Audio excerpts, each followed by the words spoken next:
Isang matapat na surgeon ang pinalis sa kanilang klinika ng may kahihiyan, binaluktot ang katotohanan tungkol sa pagkamatay ng isang makapangyarihang pasyente. Pumunta siya sa bagong libingan ng lalaki upang humingi ng tawad sa kanyang sarili ngunit nakakita siyang isang bagay na nagpatigil sa kanyang pahinga. Saklolo, isang mababang, halos hindi marinig na tunog ang lumabas mula sa basang lupa. Naatras si Maria Santos nang biglaan. Bumiti ang daliri niya, at isang bungkos ng pulang rosas ang nahulog sa bagong inukit na bundok ng lupa. Nakatayo siyang tila estatwa, takot na hindi siya makahinga. Dumating ang hangin sa kabilang banda ng avenida, at nagalaw nito ang dahon ng mumurahing arko ng puno na nakasuporta sa isang malaking krus na kahoy. Isang bagong gintong plaka ang kumislap sa krus. Rodrigo Valdez. Tahimik ang sementeryo puno lamang ng makulay na mga bato, hubat na mga sanga, at isang kalangitan na mabigat at maulap. Paulit-ulit ang tunog. Sa pagkakataong ito, hindi na ito simpleng ungol, ito ay isang mapanglaw, nangangal na pahinga ng isang taong halos hindi makahinga. Bahagyang nanginig ang lupa sa ibabaw ng bundok ng sementeryo, parang may tumamarito mula sa ibaba. Lumuhod si Maria sa maputik na lupa. Ang medikal na pag-isip niya, na pinatalim ng maraming taon sa mga silid ng ospital, ay tumatanggi na tanggapin ang katotohanan. Ang ngapatay ay hindi sumisiga. Ang ngapatay ay hindi humihinga. Nanatili ang pagamanid sa lubilamang, eniga, isang segundo. Mas malakas ang instinct nega pagliligtas kaysa sa pag-isip. Nalimutan niyang may suot siyang manipis at malinis na Amerikana. Nalimutan niyang wala siyang kagamitan. Sinimulan ni Maria na humukay ng walang tigil sa basang lupa gamit ang makabilang kamay hanggang sa mahawakan ng daliri niya ang isang bagay na matigas. Isang puno. Hindi pwede. Ang magulo niyang pag-iisip. Sasabihin ko na nawala ang aking pag-iisip sa kalungkutan. Nag-ilusyon ako. Ngunit mula sa ilalim ng ngapalat niya, may lumabas na isang tunok na mababa at puno, sinundan ng isang mapanglaw na pag-iyak. Dun, sa ilalim ng lupa, may isang taong buhay. At naghihingalo siya ngayon din. Upang maunawaan kung bakit si Elizaveta Maria Santos, isang bihasang doktor ay lumuhod sa sementeryo, kailangan nating bumalik sa 12 oras na nakalipas. Nagsimula ang umaga sa amoy ng mahal na kape at takot sa opisina ng punong doktor. Isang makapal na folder ng record ng pasyente ang nahulog sa makintap na mesa ni Dr. Constantino Santos na may tunog parang pinakpalo. Sila si Constantino na karaniwang muka at mayos, ay mukhang magulo ngayon. Lumabas ang pula sa kanyang lik. Namatay si Valdez. Naging matas ang boses niya. Namatay siya kagabi. Maria Dmitrievna. Tumayo si Maria sa gitna ng opisina, nararamdaman ang lamig na unti-unting umakyat sa kanyang mapa at dibdib. Hindi pwede. Sagot niya ng matatag, sinusubukan na manatiling profesional at kalmado. Pinalayas ko siya 3 araw na ang nakalipas. Perpekto ang resulta ng kanyang dugo. Ang hemoglobin, platelet lahat normal. Tiningnan mo mismo ang resulta, Constantino. Nagpanggap siya ng bihirang sakit sa dugo. Ganap siyang malusog. Malusog, pinalo ni Constantino ang kanyang kamao sa mesa, at tumalon ang kanyang tasa NGKP. Namatay ang isang lalaki dahil sa mabilis na pakalat na impeksyon na hindi mo napansin. Nagsasagawa ngayon ng libing sa isang selyadong kahon ng bakal upang maiwasan ang pakalat. Nagreklamo ang pamilya hanggang sa tumawag ng mga opisyal. Nagpadala sila inigaming sa departamento iniga kalusugan. Anong impeksyon?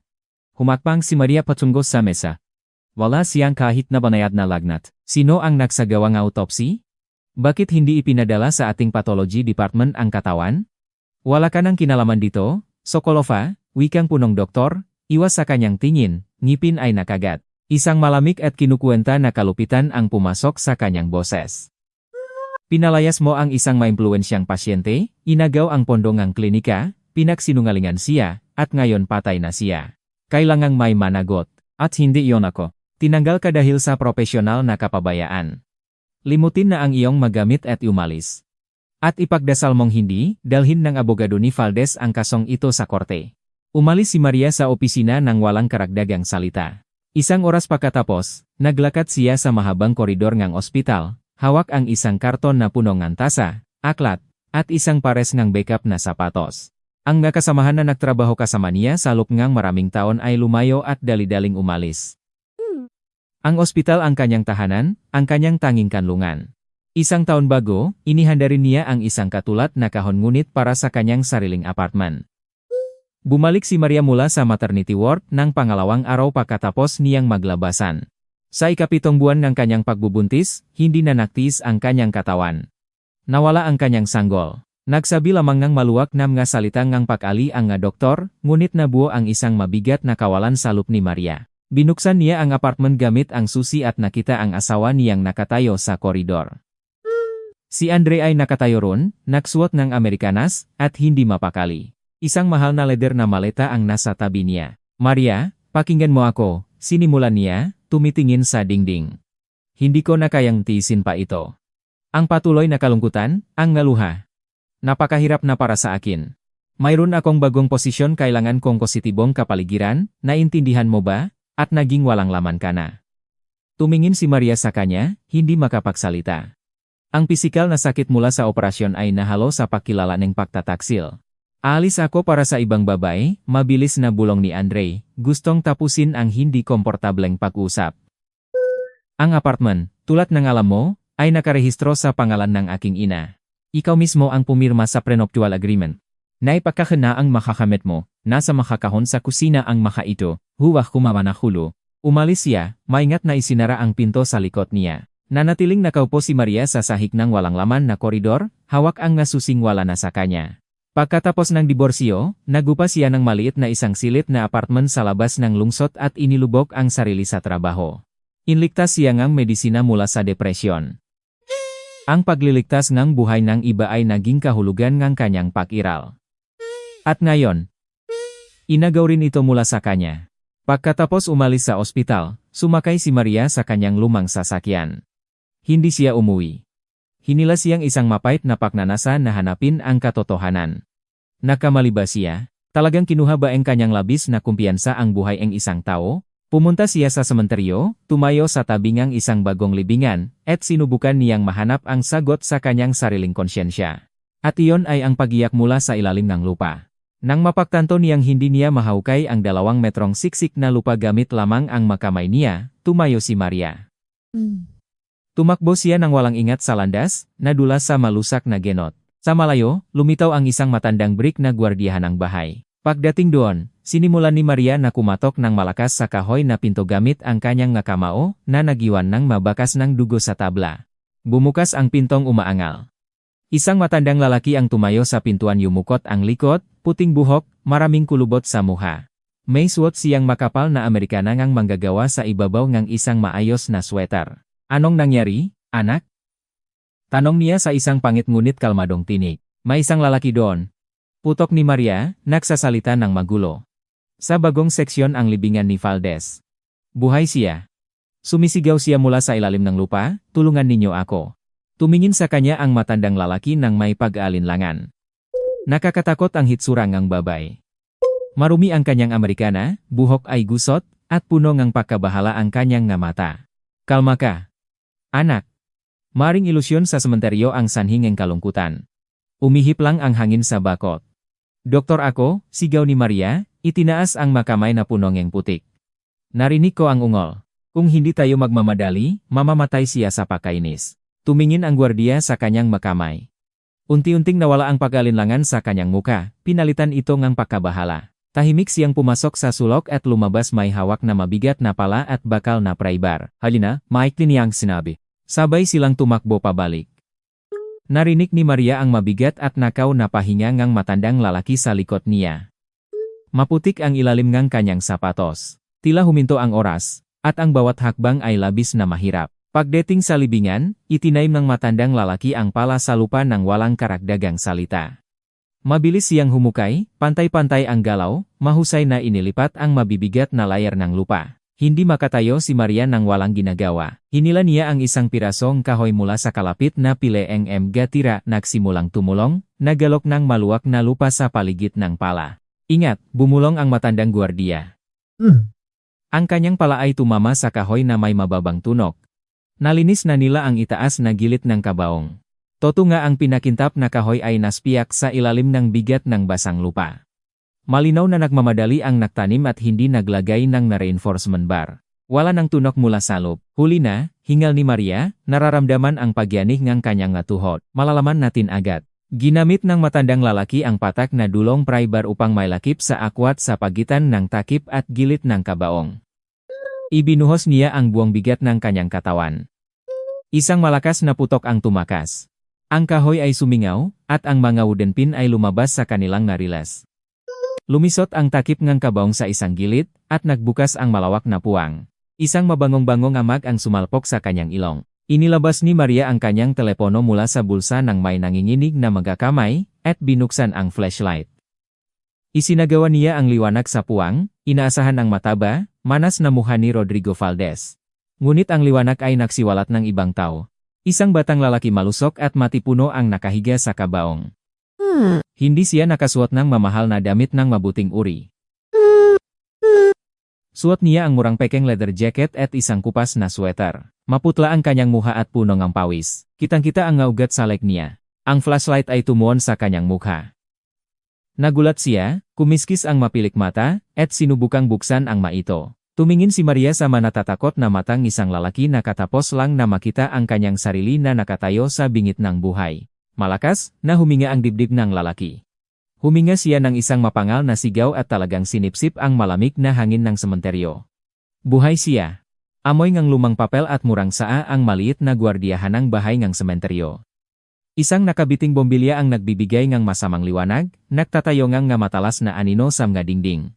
Nakaupo ang naligtas na lalaki sa isang makitit na stool. Pinalot siyang matandang lalaki ng isang guhit na kumot, ngunit patuloy pa rin siyang nanginginig. Hindi ito lamang paktiti sa lamang ito ay isang panot na panghinginig. Hawak niya ang isang latangang mainit na tiyesa gamit ang makabilang kamay, at natatapon ang baso ng lumaban ang kanyang ngipin. Hinila ni Maria ang isang stool at umupo sa tapat niya. Uminom ng dahan-dahan, sabi niya sa kalmado, propesyonal na tono na palaging nagpapatahimik ng kanyang mga pasyente. Huminga sa ilong. Ano ang pangalan mo? Cesar. Huminga ang lalaki, at tumapon ng kaunting tesa sa kanyang shorts. Galing ako sa probinsya para kumita. Tumingin siya kay Maria nang may namumukta at pagod na mga mata. Sa kanyang tingin, nakita ang tunay na takot. Sinimulan ni Cesar na magsalita, natitisot at patuloy na lumalunok ng laway, na parang natatakot na hindi sila maniwala sa kanya.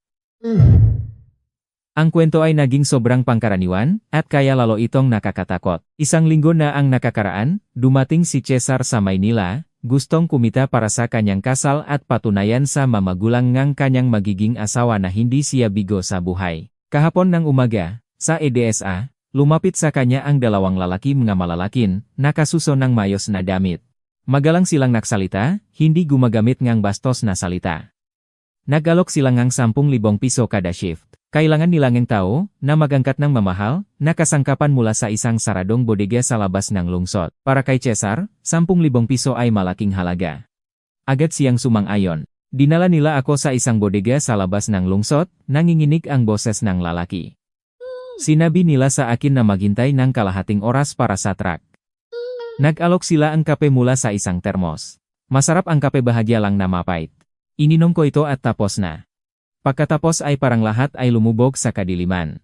Nanahimik si Cesar, tumitik sa kanyang tasa. Ano ang nangyari pagkatapos? Alalahanin ang bawat detalye. Mahalaga iyon, mahinahon na tanong ni Maria. Sa aking pagtulog, narinig ko ang boses. Malambot ang aking katawan tulad ng bulak, ngunit hindi ko mabuksan ang aking mata, at hindi rin makagalaw ang aking dila. Narinig ko ang isang boses. Kuhanan ng litrato ang bawat pahina ng passport niya. Pagkatapos ay yumuko ang isa sa kanila at bulong na sinabi, pumunta kang palayo o mauhaw ka, susunugin namin ang iyong baryo kasama ang iyong pamilya. Pagkatapos ay inilagay nila ako sa isang malambot na bagay at tinaklupan ng tela. Nagising na lamang ako sa ilalim ng lupa nang hindi na ako makahinga. Tumingin si Maria sa gwardiya. Lumapit siya, hawak ang pulso ni Cesar at sinimulan niyang sukatin ang tibok ng puso niya. Pagkatapos, binuksan niya ang flashlight sa kanyang telepono at sinabi sa lalaki na tumingin sa liwanag. Nakikit ang mga mata. Mabagal na tugon sa liwanag, sinabi niya. Mabagal ang tibok ng puso. Mahina at maliit ang pulso. Hindi ito karaniwang sedative. Binigyan ka ng malaking dosis ng pangmatagalang sedative, malamang mula sa veterinary supply. Pinabagal nito ang lahat ng proseso sa katawan, ginaya ang estado ng pagkahimatay o malalim na pagkawalang malay. Ngunit bakit? Tanong ng matandang gwardiya, sumasandig sa hawak ng pala.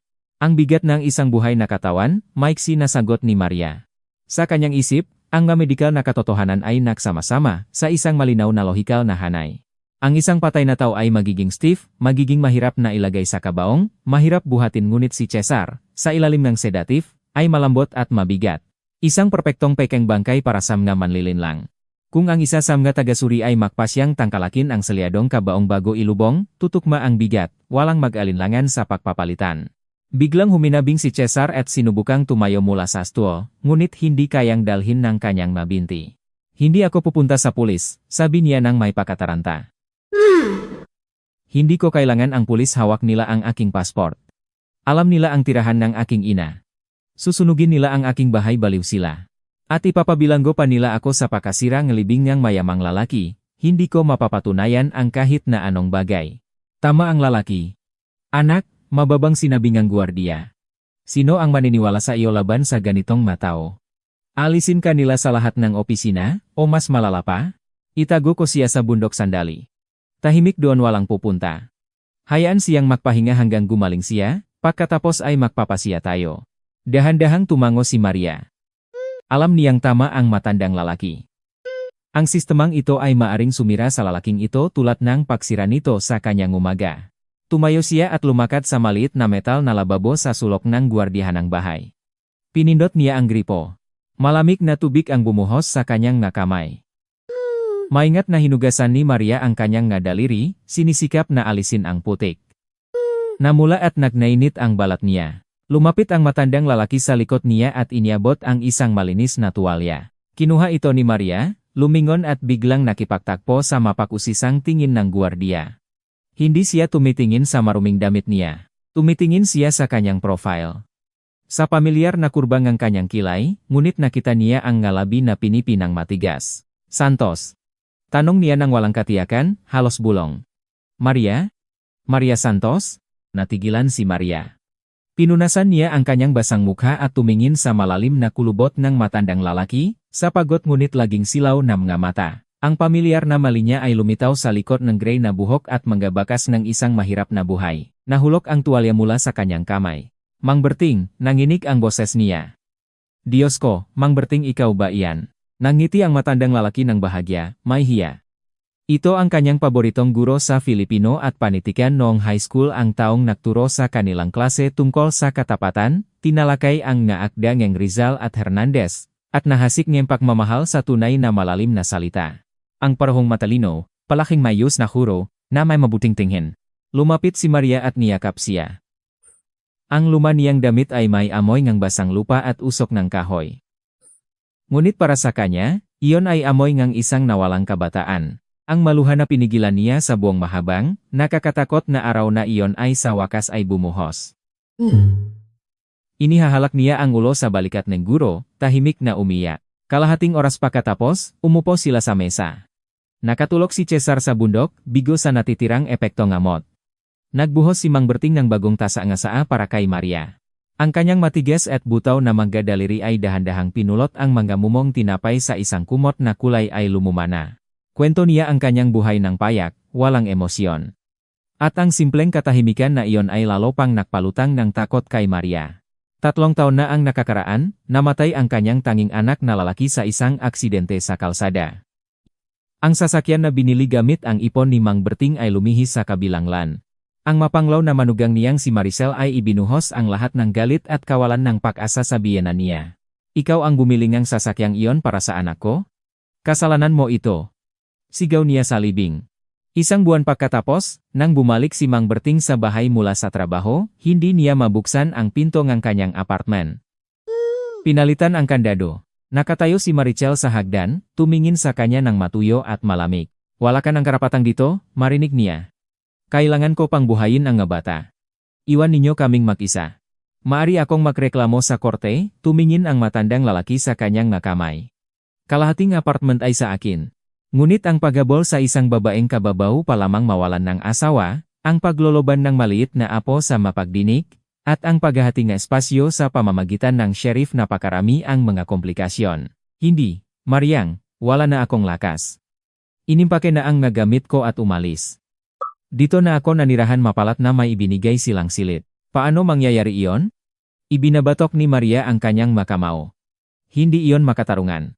Hindi dapat maging ganito ang katandaan mo. Nangiti si Mang Berting ng may pait. Ang katarungan, Maria, ay nasa maaklat na lang na sabay nating binabasa. Ngunit sa buhay, ibang usapan, hayaan silang, mamuhay narito naman ako kasama ang mapayapang mga tao. Sila ay hindi nagtataksil, hindi nagpapalit na kandado. Unti-unting nagliwanag sa labas ng bintanang gwardiyahan ng bahay. Ang madilim na gabi ay nagbibigay daan sa isang makulay na madaling araw ngang tag-ulan. Alam ni Maria na oras na para umalis. Kailangan niyang makahanap ng paraan upang malakpasan ito, kumuha ng abogado, patunayan ang kanyang kawalang kasalanan sa pagkamatay ng isang pasyenteng hindi talaga naroroon sa kabaong. Nagbihis siya ngang mabilis at lumabas sa makitid na kahoy na beranda. Malamig ang hangin, nag-apoy sa kanyang baga. Sumunod si Mang Berting sa labas. Nagsinidlan siya ang isang murang sigarilyo ng walang filter at tumuro sa dulo ang landas, kung saan ang bakod ang sementeryo ay nakatabing sa lumang komunidad. Tingnan mo, Maria, nakikita mo ba ang butas sa bakod? Mabuting tumingin si Maria. Ang sementeryo ay katabingang gagumuguho na baraks na itinayo noong kalagitnaan ng nakaraang siglo. Isang maliit na anino ang dumaan sa puwangang wire mesh fence patungong loob ng sementeryo. Isang batang lalaki, 6 na taong gulang. Nakasuot, siya ngang maruming Amerikana malinaw na sa iba at ang maluwak na kuwelyo ay halos ganap na nalantat ang kanyang manipis at marupok na lig. Naglalakad siya sa basyang damo na may malalaking, lumang sapatos, patuloy na lumiling. Napigilan na kapaginggas si Maria. Lumapit ang bata sa isang maralita at hindi pinakakatipunang libingan na may simpleng kahoy na krus. Lumuhod siya sa malamig at basang damo. Ang makamay niya namumula sa hamok at walang guwantes ay inilabas sa bulsa ngang maluwak na Amerikana. Inilabas niya ang isang gumuguning transparent na plastic bag. Humakbang si Maria ng kaunting hakbang pataas, sinisikap na hindi gumawang ingay. Dalang hangin ang mahinang bulongeng, isang bata patungo sa kanya. Binuksan ng bata ang balot. Sa loob ay isang ordinaryong, murang jam sandwich na bili sa tindahan. Isang gilid ay kinagat. Maingat, upang hindi baluktot ang tinapay, inilagay ng bata ang sandwich sa isang maliit na kalbong lugar sa paanan ng krus at sinimulan na ayusin ang lupa sa paligid nito. Nanay, kumain ka na. Bulong ng bata at ang bawat salita niya ay nagpatigil kay Maria. Kahapon, nagsisigaw na naman si Kuya Totoy. Naginumin siya at kinain ang lahat sa kusina. Ngunit nakatago na ngang isang piraso sa ilalim ng unan ko. Hindi niya nahanap. Sinimulan ng bata na umisngas at hinimas ang malamig na kahoy ngang krus. Malamig ka dito, nanay, walang pamaypay para sa init. Kumain ka na, nay. Hindi naman ako gutom, di ba? Ngayon, kakain akong lugaw sa preschool. Huwag ka lang umiyak doon kapag wala ako, huminto si Maria sa pahinga.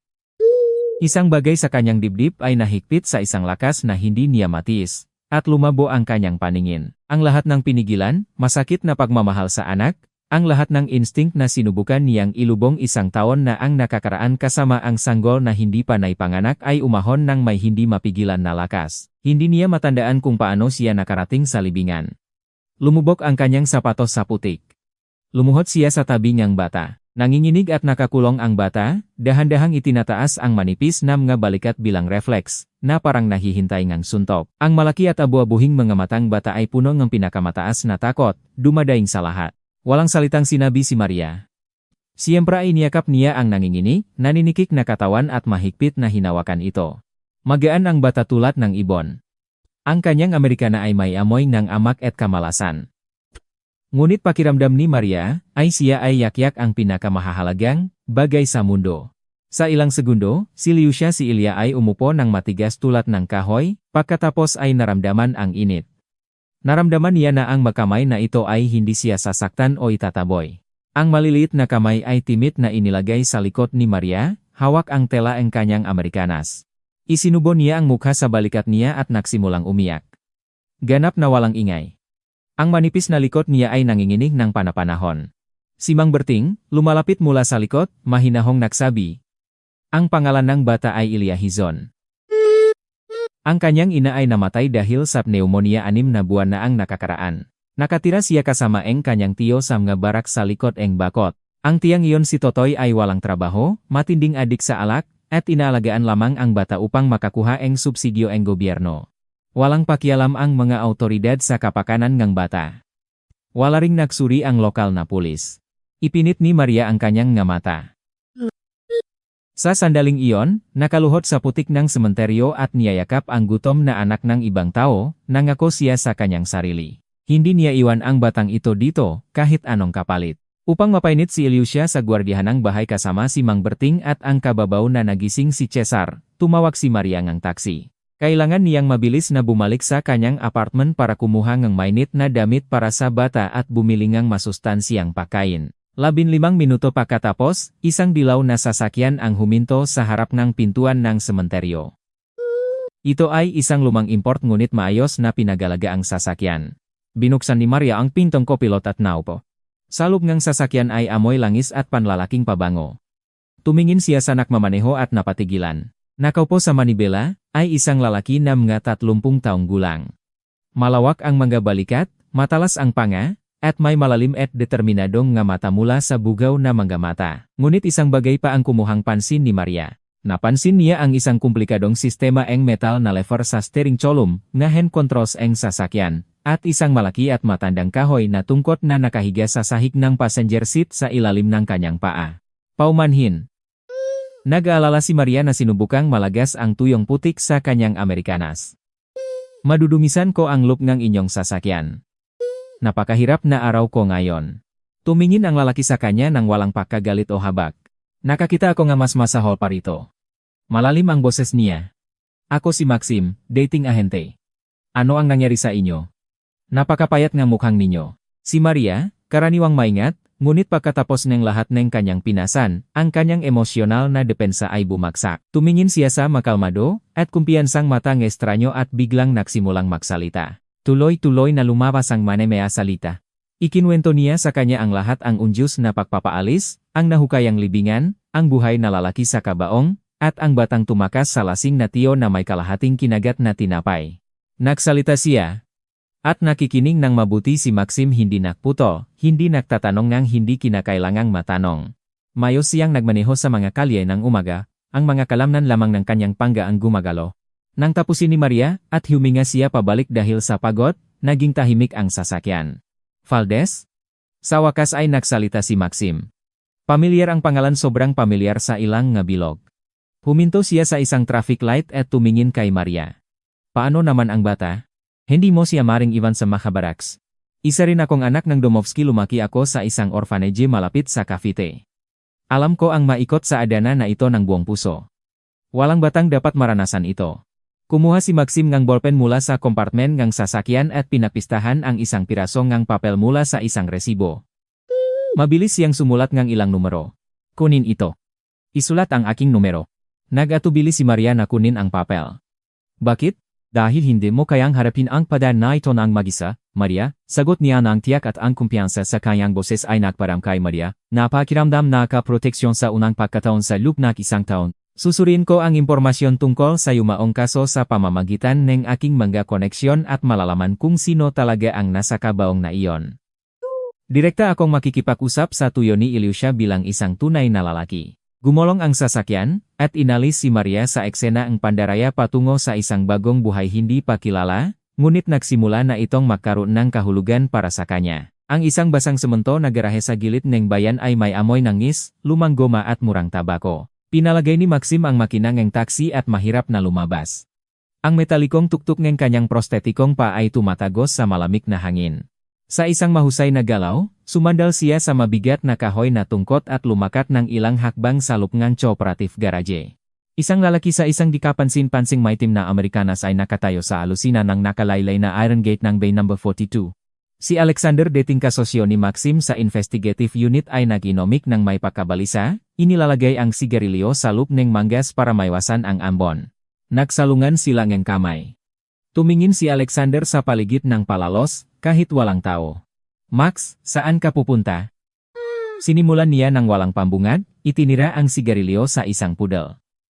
Nagtrabaho ako sa iyong nga koneksyon ayon sa iyong kahilingan. Napakaraming pera ang gumagalaw doon, madali nilang papawin ang ating mga landas nang hindi nila nararamdaman. Diretso na lang, sanya huwak ng magpaligoy-ligoy, mahinahong sagot ni Maxim, sinandalan ang malamig na brick na dingding. Malalim na huminga si Alexander, inilabas ang pangalawang sigarilyo ngunit hindi sinindigan, pinaikot-ikot lang ito sa kanyang makamay. Ang iyong Valdez ay hindi lamang nagpapanggap na may sakit na lulugi na siya. Bumaba ng husto ang kanyang negosyo sa loob ng 2 taon. Utang siya sa mataong hindi basta-basta nagpapatawad. Kailangan niya ng paraan palabas at nahanap niya iyon. Binabangang investigador ang kanyang boses, halos isang bulong. Sabwat, ganito ito. 6 na buwan na ang nakakaraan, isang lofer mula sa Switzerland ang nagsimula ng lihim na paghahanap sa Pilipinas. Naghahanap sila tagapakmana isang bilyonaryo na nagtago na si Alberto.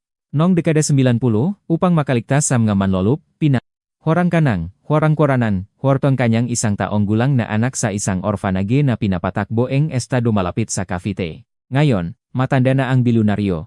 Nagpasyang magsisi at ibigay ang kanyang imperyo. Nanlabi si Maxim.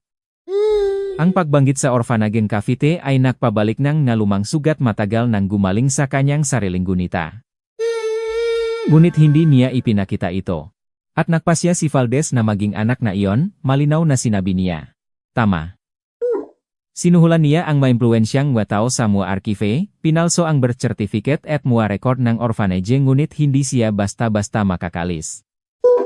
Hahabulin din siya nga nagpapautang. Kailangan niyang mamatay dito upang muling mabuhay doon sa ilalim ng bagong pangalan.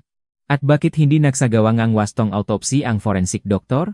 Nangiyak si Alexander, dahil ang doktor na pumirmanget certificate ni Valdez dahil sa mabilis na pag-unlat ng impeksyon ay bumili ng 2 silid na kondo sa BGC 3 araw bago niyon. Pinuno niya ang papeles para sa isang selyadong kabaong at sa halip na si Valdez. Naglagay silang isang random na taong walang matirhan para tumukma ang bigat. Ang mismong si Valdez ay malamang nasa ibang bansa na ngayon, nagpaparehistro ng pagkakakilanlan at naghahanda upang maging milyonaryo. Max, maliking scam ito.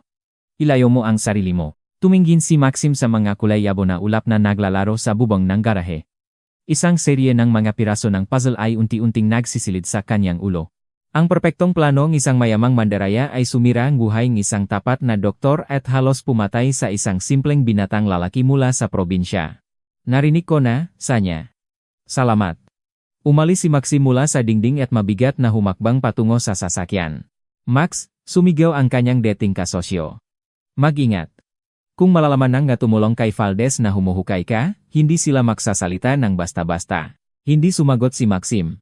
Umupo siya sa driver's seat, pinalakat ang makina, at sinipat ang kanyang telepono. Lumabas ang numero ni Maria. Kailangan niyang makita siya agad. Samantala, nasa maliit na isang silid na apartment si Maria. Karaniwang ang makipot na espasyo na ito puno ng lumang gamit ng may-ari ay nagpapakiramdam sa kanyang pagiging nakakulong sa katahimikan. Pagbabalik niya mula sa bawat shift, madalas siyang nakaupo sa kusina ng mahabang oras, tinitigan ang kawalan. Lahat ng bagay doon ay nagpapaalala ng kanyang kalungkutan, sirang pamilya, at walang laman na kinabukasan. Ngunit ngayon ay nagbago na ang lahat. Ang apartment ay hindi na nagbubunga ng mapang-abot na katahimikan at kawalan. Mabilis at tiyak ang kilos ni Maria. Binuksan niya ang pinakamababang drawer ng aparador at kinuha ang lumang damit, isang makapal na sweater, isang malambot na jacket, at mga mainit na kumot. Maingat na tiniklop niya ang lahat na ito sa sopa. Kinuha niya ang mga sukat at binuos sa kanyang isipan kung gupitin ang manggas at iayos ang mga gilid. Ito ay magiging magandang mainit na damit para sa isang 6 na taong gulang na bata. Sa mesa ay isang tambak ng mga bitamina, sirup sa ubo at mga toniko, mga bagay na binili niya kalahating oras bago sa pinakamalapit na botika, ginagastos ang huling lakas ng kanyang ipon. Sa unang pagkakataon pagkatapos ng isang mahabang taon ng paghihirap, hindi na nag-isip si Maria ng kanyang sariling sakit. Ang ulap ng depresyon na nabalot sa kanya mula nang umalis ang asawa ay naglaho na. Sa loob niya, sa isang lugar sa tiyan, isang mainit at matatak na pinakukunan ng lakas ay naglalagablab. Ito ang nagising na insting malakas at walang awa. Kailangan niyang protektahan ang batang ito, painitin siya, pakain siya, iligtas siya mula sa kalupit-lupitan. Napakalakas ng damdaming ito na nalampasan nito ang takot sa pakawalan ng trabaho at kawalan ng katiyakan. Iniimpake ni Maria ang kanyang magamit sa isang matigas na bag, isinuot ang kanyang Amerikanas, at umalis sa apartment. Pagod na siyang makita si Ilyusha. Ang patio, napalibutan ng mga gumuguning 2 palapak na baraks, ay nakalulungkot. Mga balat na dingding, mga pudel na may manipis na sapin ng langis, at mga groggy na bahay na kahoy. Sa gitna ng patio ay isang lumang playground. Agad na napansin ni Maria ang isang maliit na figura. Si Ilyusha ay nakaupo sa gilid ng basang sandbox. Suot pa rin niya ang maluwag. Maruming Amerikanas gaya ng dati. Hindi siya naglalaro. Maingat, siyang nagtatrabaho may seryosong mukha tinitipong malumang takip ng boteng serbesa na sumusunod mula sa buhangin. Ginagalaw ngang hangin ang kanyang manipis na gintong buhok. Mahinahon na lumapit si Maria. "Kamusta, Liusha?" tawag niya. Nagulat na lumingon ang bata. Ang pamilyar na takot ay nawala mula sa mga mata niya, ngunit nang makilala si Maria, napaluwag ang bata. "Kamusta?" mahinahong sagot niya, ibinababa ang kamay. Lumuhod si Maria sa harap niya. Inilabas niya mula sa bag ang isang makapal at malambot na bagong biniling gorangang wool. "Subukan nating isuot ito." Maingat niyang inilagay ang gora sa ulong bata, inayos ang gilid upang matakpan ang pulang mga tainga mula sa hangin. Perpektong pagkakasya. Matagal na tumingin si Maria sa maputla, masakit na pisnging bata. Malamig tulad ng yelo ang balat ng bata. "Mainit ka ba?" tanong niya. Dahan-dahang tumango si Ilyusha, tumingin sa kanya ng malalaki, bilog na mga mata na hindi na nakamukhang bata. Hindi siya sanay sa pahawak ng walang sakit. Isang malakas at maingay na ugong ang pumutol sa katahimikan ng patio. Ang metal na pinto ng pasukan ay sumaklak sa batong garaks. Isang malaking lalaki ang lumabas mula sa madilim na pintuan. Agad na nakilala siya ni Maria. Si Totoy. Namamaga ang kanyang muka at pula-pula sa matagal na pag-inom. Balbas na kulayabo ang kanyang baba. Nakasuot siyang maluwag na sweatpants at maruming t-shirt kahit sa lamig ng panahon. Mula sa ilang metro ang layo, nangangamoy siyang alak at katawan. Himinto siya, natitisod. At itinutok ang nantok na tingin sa sandbox. "Halika, anak na bastos," inungol niya, humakbang ng mabigat pasulong. Sumigaw si Ilyusha at sa instinct ay kumapit kay Maria. Mas lumapit si Totoy, humihingal. Ang tingin niya ay lumiwanag mula kay Maria sa kanyang malinis na Amerikanas at sumiklap ang galit sa kanyang mamata. "Sino ka?" Natisot siyang lumayo. "Ano ang ginagawa mo dito?" "Intelektual." Tumayo ng tuwid si Maria. Walang kahit anong takot. Isang matalis na pagamak lamang at kasuklam-suklam para sa lalaking sumisirang ang buhay ng isang bata. "Doktor ako," matatak na sagot niya. "At nakikita ko ang kondisyon ng bata. Hindi mo siya maayos na inalagaan." "Doktor." Naukal na tumawa si Totoy, inilantat ang manabulok na ngipin. "Umalis ka na bago ko ireseta ang gamot para sa iyo." Sumugod siya. Ang magaspang na mga daliri, may itim na linyang dumi sa ilalim ng gakuko, ay kumapit sa balikat ni Ilyusha na parang gustong pigain siya. Hinila ni Totoy ng malakas ang bata papalayo sa kanya sapat na lakas upang masaktan ang bata. Sumigaw ng malakas si Ilyusha, inaabot ang Amerikanas ng Maria. "Bitawan mo ang bata," agad lumakpas si Maria, sinusubukang alisin ang kamay ng lalaki. "Anak ko yan." Sumigaw si Totoy, tinulak ng siko si Maria ng malakas. Walang magawa kundi humakbang siya paatras. "Kukunin ko ang kanyang allowance. Naunawaan ba? Perang gobyerno iyon. Magrenta akong bahay kapag naubusan siyang pera. Ngayon huwag nang makialam ka rito." Ibinangon niya ang kanyang kabilang kamay. Nagtaas na kamay si Maria sa instinct upang takpan ang kanyang muka. Isang malakas na ugong ng preno ang tumalab sa hangin. Isang dilaw na import na sasakyan ang pumasok sa patio, gumawa ang puwersang splash ang maruming tubig mula sa isang paddle, at biglang huminto 5 metro lamang mula sa sandbox. Bumukas ang driver's door. Mabilis na lumabas si Maxim. Sumuporta siya sa isang mabigat na kahoy na tungkot at tumayo ng tuwid. Naging matigas ang kanyang muha. Ang kanyang asul na mga mata ay tumitik ng malamig at kinukuwenta kay Totoy. Natigilan si Totoy, nakataas ang kamay.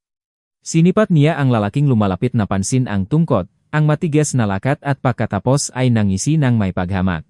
Sa kanyang kalasingan, tinayang ang sitwasyon ng pabor sa kanya. Dumating na ang gwardiya," nagsalita si Totoy, nakaluwag. Isang grupo matao na may kapansanan. "Lumayo ka na bago mo pa mapunit ang isang binti pa." Walang sinabi si Maxim. Walang banta o pagtataas ng kamay. Simplang lumakak ng dalawang mabilis at kumpiyansang hakbang pasulong. Hindi nakahanda si Totoy. Nagsagawa si Maxim ngang maikling galaw. Pinalo niya ng malakas ang binti ni Totoy gamit ang kanyang tungkot. Isa itong propesyonal at tumpak na kilos ngang isang taong may kalaman sa anatomiya. Huminga ng malakas si Totoy. Kumurba ang kanyang binti, at mabigat siyang lumuhod sa isang tuhod na bitawan ang Amerikanas ni Ilyusha.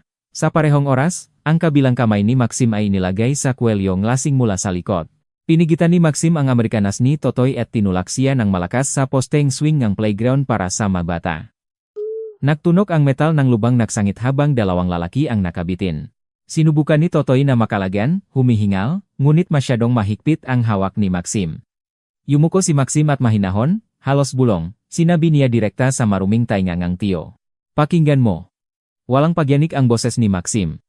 Walang kahit anong dahas sa kanyang nga salita, tanging ganap na malamig na kumpiyansa. Kung muli mong mahawakan ang batang ito kahit isang hakbang ka man lang ang lumapit sa babaeng iyon, isang dating pulis ako. Alam ko kung paano harapin ang ganitong nga problema. At wala akong mawawala. Nahuli mo na ako. Pinisil ni Maxim ang bibig ni Totoy. Nagsimula siyang humingal sa takot, bukas ang mata sa gulat. Paulit-ulit siyang umiling, ang makabilang kamay ay nakasuporta sa basang buhangin.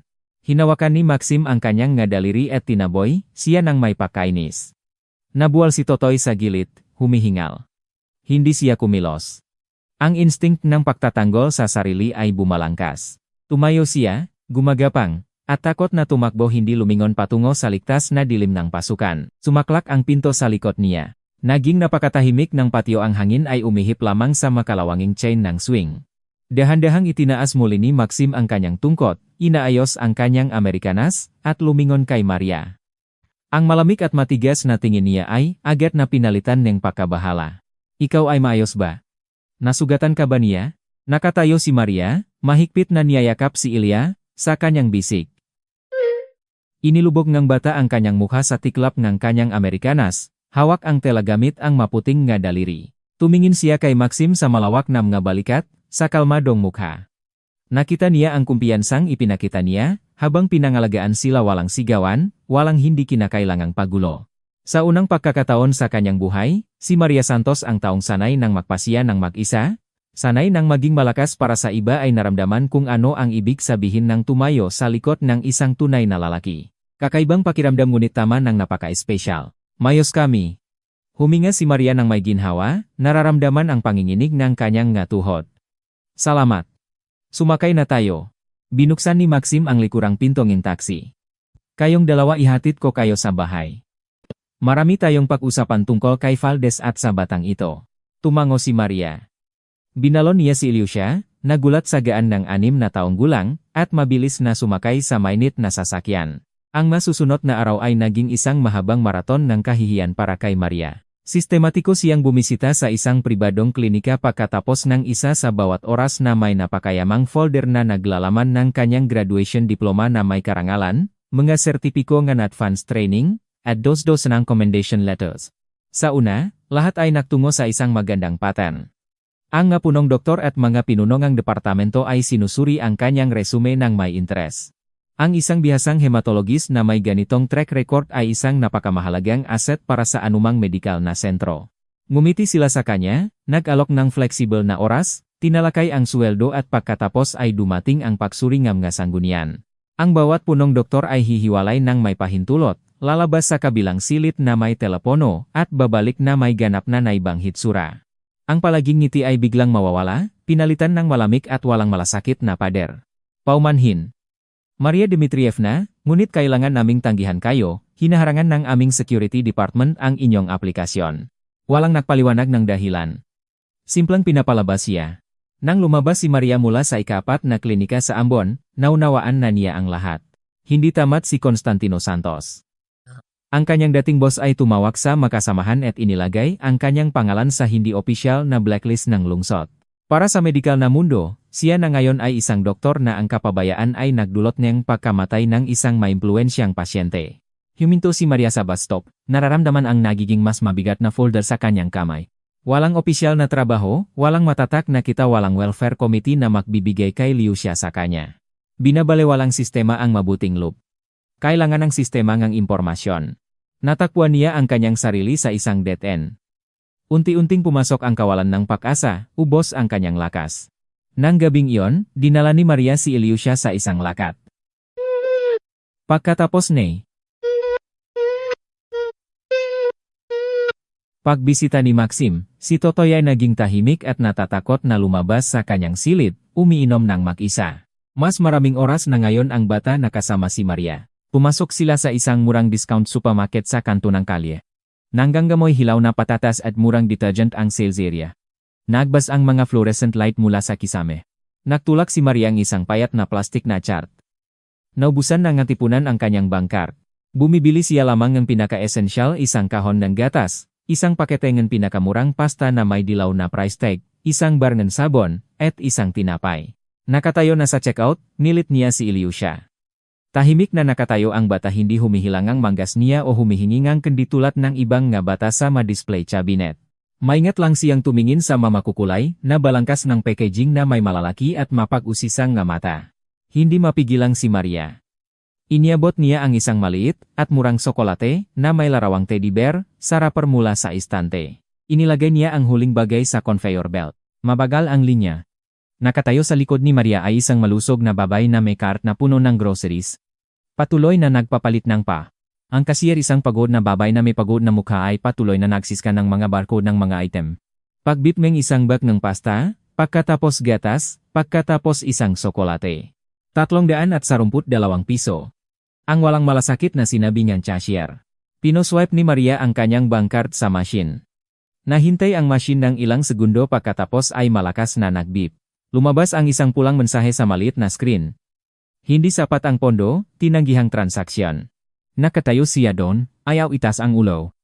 Natihilan sa kahihiyang walang kabawan. Bahagyang nanginginig ang mga daliri sa hawakngan.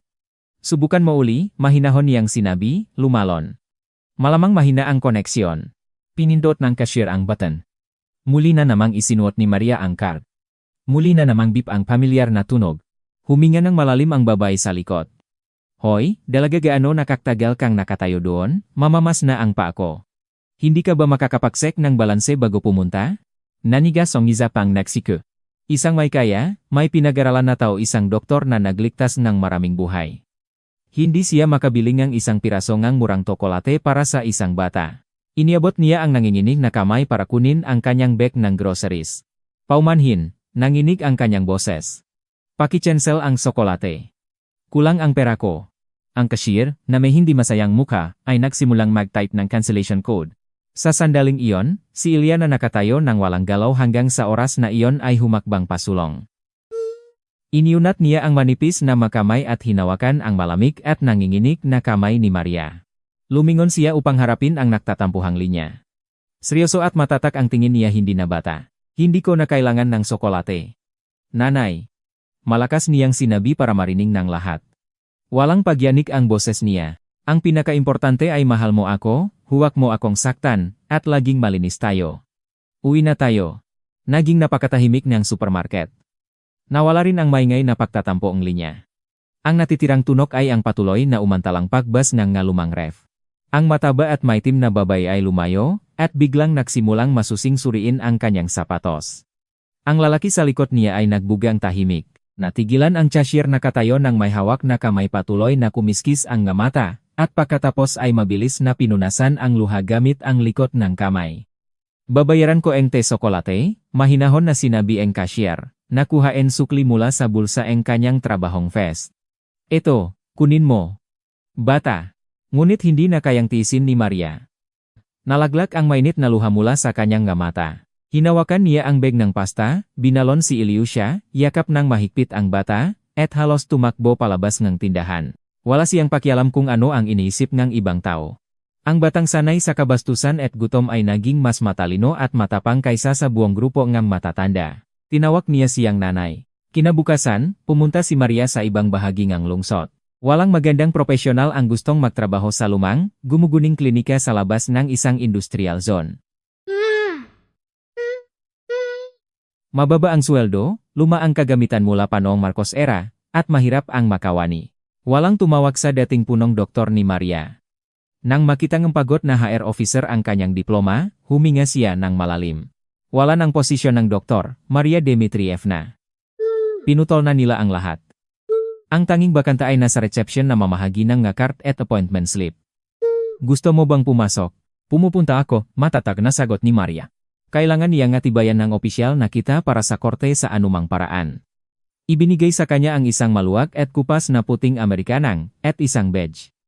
Isang seryeng mahirap at nakakahiyang trabaho ang nagsimula. Nagdadala si Maria nga maalikabok na folder ngang medical record pataas babangang mapalapag, nakikinig sa mga reklamo nga pasyente sa walang katapusang linya. Ngunit ang pinakamahirap ay ang tisin ang salobin ng ma-intern at ambisyosong batang doktor na nagtreat sa kanya na parang serbisyanteng manggagawa lamang. Hoy, nurse! Nagsnap ang daliri sa koridor ang isang batang surgeon. Santos! Palagay ko. Mabilis na magdala ang mga chart ni Ivanov at Petrov sa room 3 at kumuha ang kape mula sa vending machine. Nginig ang mangipin ni Maria, tahimik na tumango, at nagpatuloy ng kanyang trabaho. Itinago niya ang profesionalismo sa loop, ginawa ang sariling isang tahimik na anino. Naalala niya ang maliliit at malamig na makamay at ang mapag-arugayng haplos sa supermarket at nahanap niya ang lakas doon. Sumabog ang krisis ng Biyernes sa pagtatapos ng isang mahirap na shift. Bumukas ng malakas ang double door ng klinika. Isang stretcher mula sa ambulansya ang kumutok sa bulwagan. Pinagpapawisan ang nga paramedik. Sa stretcher ay isang matandang, sobrang timbang na babay na yumuyuko. Nakakatakot ang pamamagang kanyang mukha, nagiging bugaw-be na nakakabahala. Humihingal siya, umaungo. Bukas ang kanyang nga mata sa kawalan ng hangin. Angioedema. Malubhang anaphylactic shock ng hindi malinaw na sanhi. Isang lalaki ang tumakbo sa koridor sa likod ng stretcher. Kalat ang damit niya, hindi nakabutones ang Amerikanas, at puno ngang pawis ang kanyang muha. Agad na nakilala siya ni Maria mula sa likod ng reception counter. Si Constantino Santos. Ang kanyang dating boss. Tulungan ninyo siya. Sigaw niya, nanginginig ang boses. Hindi kami makarating sa sentrong ospital sa nakakasabit na trapiko. Gumawa na ngang kahit anong bagay na upos siya. Nagmamadaling pumasok ang nga doktor mula sa klinika sa koridor. Dalawang batang general practitioner at ang mayabang na batang surgeon na iyon ay tumakbo sa stretcher at biglang natigilan. Ang pagtrato ng bronkitis sa klinika ay isa pang bagay ang paharap sa isang emergency kapag ang bawat segundo ay mahalaga, ay ganap na ibang usapan. Ang babae sa stretcher ay nagsimulang maging mas maitim ang kulay. Hanapin ang ugat, hanapin ang ugat. Sigaw ngang isa sa mga terapist, nanginginig ang makamay na pumipiling ang siring. Nagmamadaling lumapit ang paramedic nurse. Nahulog ang ampul mula sa kanyang makamay at nagbasag sa tile floor na may maliit na tingtong. Hindi ko maabot lumubog na ang ugat. Sumigaw ang pangalawang doktor nang may gulat.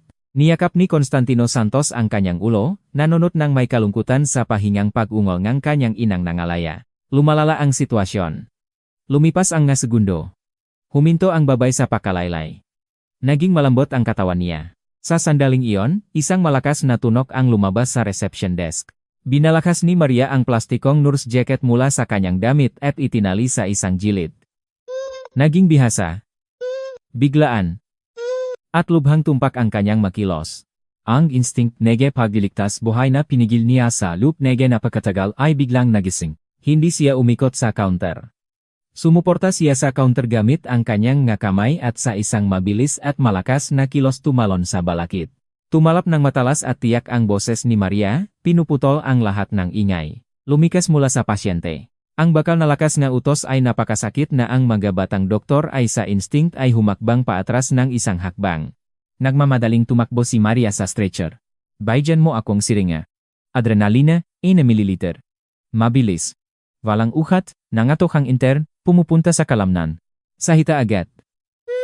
Sigaw ni Maria, hinakaw ang siring mula sa paramedic nurse. Tinapos niya ang gamot ng may tumpak at maliksi, pagkatapos ay inurong ang ulong babay. Bigyan mo ako ng laryngoscope at endotracheal tube. Mabilis. May nagtulak nga. Kagamitan sa kanyang nga kamay. Kalmado si Maria hindi natutuon sa makataw sa paligid niya. Ang mga daliri niya na kahapon ay nagtatayo, ng mga dokumento ay nagsasagawa na ngayon ng pinakakumplikado at pinakapinong gawain. Inipasok niya ang talim, tinulak ang namamaga na dila paatras, at kumpiyansang ilagay ang tubo sa trakea. Ambu bag. Pump. Dexamethasone drip. Lalabas na ngayon ang mga ugat. Nagihip ang hangin nang pumasok sa kanyang mabaga.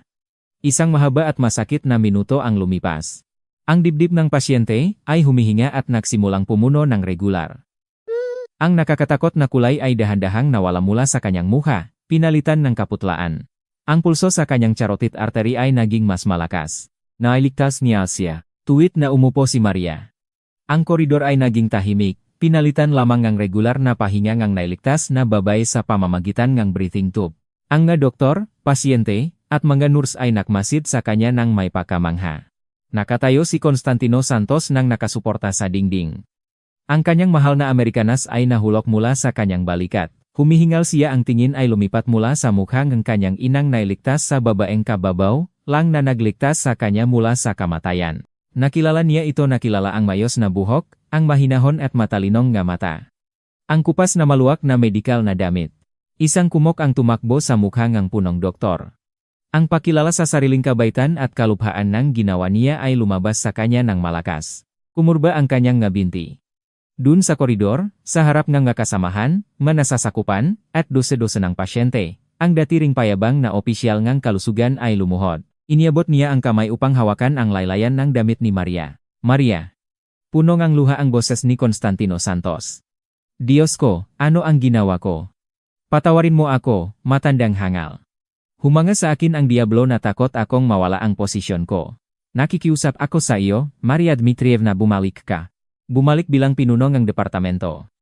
Ibibigay ko sa iyo ang anumang sweldo, anumang posisyon. Humingi ako ng tawad sa buong lungsod. Ang nga batang doktor na 10 minuto pa lang bago ay nagpapadala kay Maria para sa kape ay iniyuko ang ulo, namumula sa kahihiyan. Tumayo ng tuwid si Maria. Dahan-dahan niyang hinubat ang nilanggam na guwantes at itinire sa medikal na basurahan.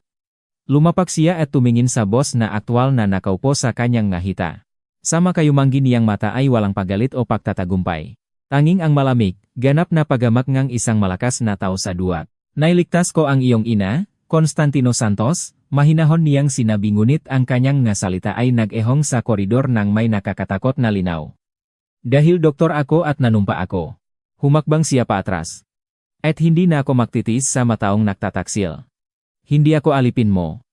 Humanap ka ng ibang manager. Lumingon si Maria at lumakad pababa ng mahabang koridor malayo sa stretcher. Sa naluluhod na lalaki. At sa bulong ng nagsabwatan. Tuwid ang kanyang likod ng hindi karaniwan, matibay at magaan ang hakbang. Inuwi niya ang kanyang dignidad. Ang nasugatan na pagmamahal sa sarili at takot na mawala ang tanging pinagkukunan ang kita ay nagtulak kay Totoy na kumilos. Kinabukasan. Nagising siya ng may matinding sakit ng ulo at nakatungal ng matagal sa basang sopa, tumingin sa kawalan. Ang sagupaan sa driver ng taxi noong nakaraang araw ay nagiwan ng mga pasa sa kanyang lig at isang nasusunok na galit sa kanyang puso. Naunawaan ni Totoy ang simpleng batas ng kanyang buhay. Walang ilusya, walang subsidyo ang gobyerno, walang subsidyo, walang alak. At ang babaeng doktor na iyon, malinaw, ay seryoso sa pag-alis ng bata sa kanya. Nagpumilit siya ng lumang sneaker. Pinisik ang malamig na tubig sa kanyang mukha. At determinadong nagpunta sa District Child Welfare Office. Sa opisina ng inspektor, sinadyang yumuko si Totoy at nagpanggap ng kawawa na mukha.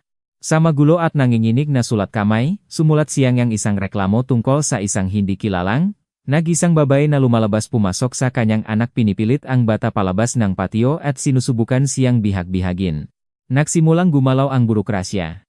Sa pagtanggap ng impormasyon tungkol sa isang posibleng kidnapping, ang kaso ay inilagay sa espesyal na pagmamatiyak. Isang emergency meeting ng komite ang isinayos. Ngunit hindi pa natutunan ni Totoy ang aral niya. May isa si Maria na nasa kanyang panig, isang taong lubos na naunawaan ang sistema ng pagpapatupat ng batas. Hindi nag-aksaya ng oras si Maxim sa walang kabuluhang salita. Nang maunawaan kung bakit siya kumilos, pumunta siya sa distriktong pulis. 2 oras lamang ng usapan sa isang dating kasamahan, nayon ay Chief of Police ang distrito upang makapagsama-sama ng buong larawan. Sa gabi, isang makapal na hardcover folder ang nakaratay sa co-pilot seat ng taxi.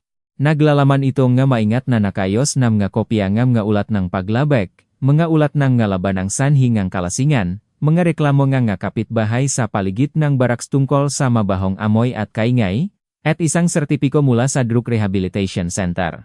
Ang nga dokumento ay nagsasalita para sa kanilang sarili. Ito ay hindi lamang katibayaning, akusasyon, ito ay isang hatol para sa sinumang nangangahas na tawagin si Totoy na isang nagmamalasakit na tagapangalaga. Para kay Maria, ang gabi bago ang pagdinig ay naging walang katapusang pag-iisip. Nakaupo siya sa makipot na kusinangang inupahang apartment, mahigpit na hawak ang tasangang malamig na tsaa. Sa kabilang silid, nakahilata sa ilalim ng mainit na kumot, matulok ng mahimbing si Ilyusha. Iningatan ni Maria ang bata pagkatapos ang insidente sa patio, determinadong hindi pawiin ang bata sa baraks. Si Maxim ay nagbantay sa sasakyan sa ilalim ng bintana niya hanggang madaling araw upang masiguro na hindi mangahas si Totoy na hanapin ang bata. Isang mabigat na katahimikan ang lumugal sa apartment sisirain lamang ngang panapanahong TikTok ngang orasan sa dingding. Tinitigan ni Maria ang dilim sa labas ng bintana. Kung bukas, ang komite ay maniniwala sa kwento na mangang bata, ang bata ay ibabalik sa impyerno na iyon at maariring managot siya. Ipinito niya ang tuyong malabi, tahimik na humingi ng isa na lang sa kapalaran, katarungan para sa maliit at mapalat na lalaki. Ang umaga ay sinalubong silaeng nakakalungkot na langit at malamig na hangin. Nangangamoy lumang linoleum, maalikabok na papel, at bleach ang koridor ng District Administrative Building. Nakaupo ang nga tao sa matitigas na kahoy na maupuan sa kahabaan ng kupas na dingding. Mahigpit na hawak ni Maria, ang kamay ni Ilyusha. Si Manchik ay nakasuot ng malinis na sweater. Tama ang sukat para sa kanya, ngunit ang manipis na mabalikat niya ay nanginginig nang mag-ingay ang pintuan sa harap. Nakatayo si Maxim malapit, matibay na nakasuporta sa kahoy na tungkot. Hindi niya ipinapakita ang kanyang damdamin, ngunit napansin ni Maria ang puting paranggaring ng kanyang nganakal sa mahigpit na hawak sa tungkot. Dumating si Totoy 10 minuto bago magsimula ang pulong. Malinaw na nahanda siyang mabuti nagsuot ng isang shirt na may plansa, kahit medyo kupas, at mabuti ang pag-ahit kahit makasama pang ilang lugar sa baba. Ngunit ang murang gamot ay hindi makatagoeng katunggali at amoy ng alak na nangananatili pa. Sa kamay ng ama, tinangkilik ng bata ng kanluran ang isang basahan at kupas na stuffed toy buni isang tainga lamang malinaw na kinuha mula sa malapit na basurahan para lumikhang larawan ng mapagmahal na ama. Nang makita si Maria na hawak ang bata, huminto si Totoy. Lumapot ang kanyang mamata. Ang presensya ni Maxim ay nagpabagal sa kanya ngunit ang pagnanasa sa paghihiganti at kumpiyansa na hindi siya mapaparusahan ay nanalo. Nagpasya siyang kumilos sa publiko. Diretso siyang tumungo kay Maria. Umangat ang kanyang labi sa isang palawik at masamang ngiti. Ano ang ginagawa mo rito? Naukal siyang bulong, sadyang ibinababa ang boses upang hindi makuha ng gwardiya sa dulong ng koridor. Iniisip mo bang ibigay sa iyong ang bata? May gustong mahirap na babae lalo na kung nakatira siya sa charafan ng ibang tao. Direktang tumingin si Maria sa kanyang nga mata. Ni hindi lumayo ng kahit isang pulgada mas pinipit lamang ang kamay ng bata. Lumayo, mahinahon niyang sinabi, bagaman nanginginig ang look niya sa galit. Binabalawala siya ni Totoy. Lumingon siya kay Ilyusha, idiniin ang malikabok na buni sa ilong ng bata, at pagkatapos ay mabilis at banta-bantang sumugot na parang gustong hawakan ang bata. Anak, halika na sa ama, malakas at may dramatikong sinabi niya. Mabilis at nakakatakot ang reaksyon ng bata. Hindi lamang si Ilyusha ang natakot isang malakas na panikatak ang bumuhawi sa kanya. Ibinagsak ng bata ang laruan, na atras ng may masakit na sigaw, at mahigpit na kumapit sa palda ni Maria na parang mamamatay na siya. Isinubo niya ang mukha sa kanyang damit at nagsimulang umiyak ng nangalya. Ito ay isang hindi karaniwan na iyak ng isang bata iyak na puno ng desperasyon. Huwag mo akong iwan, Nanay Maria. Sumigaw ang bata sa koridor walang pakialam sa malumingon. Huwag mo akong iwan masama siya, sinasaktanan niya ako. Natatatakot ako sa kanya. Umakbang si Maxim pasulong, itinaas ang kanyang tungkot ngunit hindi na kailangan ang kanyang panghihimasok. Bumukas ang mabigat na kahoy na pintuan ang opisinan komite. Ang chairperson isang seryosong babae sa malapit ng makretirong edad, nakasuot na gray na suit ay nakatayo sa pintuan. Sa pamamagitan ng kanyang salamin na nakasuporta ang tali, maingat siyang tumingin sa koridor.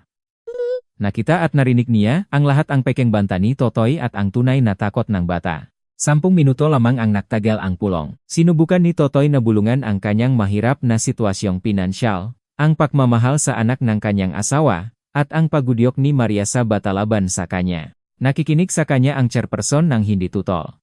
Pagkatapos ay binuksan niya ang hardcover folder na tahimik na inilagay ni Maxim sa mesa. Sistematikong pinagpalipat-lipat niya ang nga pahina mga ulat mula sa pulis, mga reklamo ng kapitbahay, sertipiko mula sa health center. Ang katahimikan sa opisina ay nagiging mas puno. Naupo si Maria, hinayang sumandal si Ilyusha. Inilubok ng bata ang ilong sa kanyang lik, mabilis na humihinga. Binalangkas ng chairperson ang folder. Hinubat niya ang salamin at direktang tumingin kay Totoy. Mamamayan na tagapangalaga. Tiyak at puno ng autoridad ang boses niya.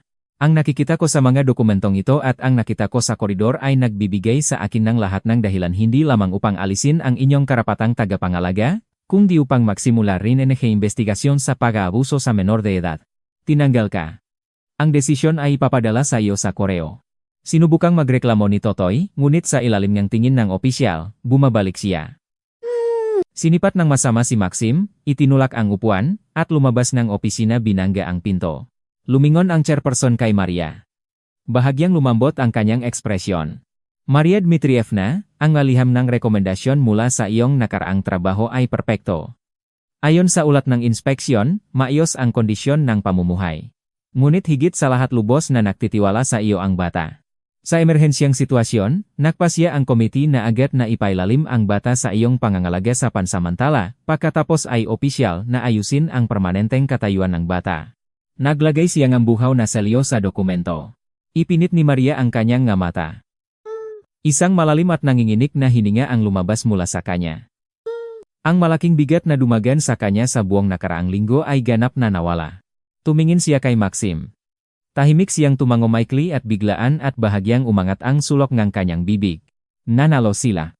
Nang gabing iyon, ang malamig na liwanag ng taglagas ay lumubog sa lungsod. Ang maliit na apartment na inupahan ni Maria na dati ay mukhang isang malungkot na concrete box ay nakpuno ngayon ng isang kamanghamanghang init. Naksizel ang kawalisakalan. Ang amoy ng pritong patatas at mga homemade na meatball ay kumalat sa kusina, na halo sa samyong ng sariwang gawang itim na tsaa. Umupo sila sa maliit na mesa. Kumain si Ilyusha ng sabok hanggang halos hindi makabok si Maria para sa kanya. Namula ang kanyang napisngi. Sa unang pagkakataon pagkatapos ng mahabang oras, hindi na nakaalerto ang kanyang nga mata. Pagkatapos ng ikatlong meatball, huminga ng may kasiyahan ang bata. Sumiksik siya kay Maxim na kaupo sa tabi niya, at isinandal ang ulo sa matitigas na braso ng lalaki. Nakatulok ng agad, tulat lamang ng nga bata kapak naramdamang lubos na ligtas. Natigilan si Maxim, natatakot na gumalaw. Tumingin siya sa gintong buhok ng bata at sa kanyang naasul na mata ay makikita ang isang komplikado at maikting na panloob na pakikibaka. Napunasan ni Maria ang kanyang makamay sa kitchen towel at mahinahong lumapit. Ihatid ko ang bata sa kama, bulong niya. Umiling si Maxim. Maingat upang hindi magising ang bata inilagay niya ang dalawang malawak na palat sa ilalim ng likod at tuhod nito. Dahan-dahan niyang itinataas ito, parang magaan tulad ng balahibo. Mabagal.